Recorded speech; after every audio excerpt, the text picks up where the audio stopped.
Welcome to Burlap Teachers. Enjoy the video. You start now, unplug the machine and raise the presser foot and needle so tension releases. This prevents new loops as you work. Remove the bobbin case and clear all thread remnants. Lint and old thread hide in the race and cause loops. Check the spool for knots or poor feed. Wind a fresh bobbin if the thread is uneven. Once done, make sure to use the correct thread size for your fabric because mismatched thread alters tension and creates looping. You rethread methodically. Guide thread from the spool through the tension discs, down around the K-cup lever, and finally through the needle eye. This constant path sets proper tension. Insert the bobbin with its thread feeding the correct direction and seat the case until it clicks. A loose bobbin makes loops.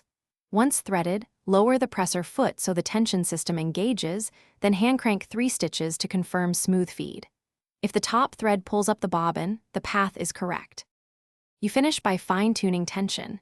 Increase or decrease the upper tension 1 click at a time and test on scrap until stitches lock in the middle of the fabric.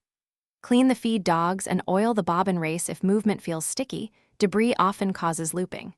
Sew slowly through several seams to confirm.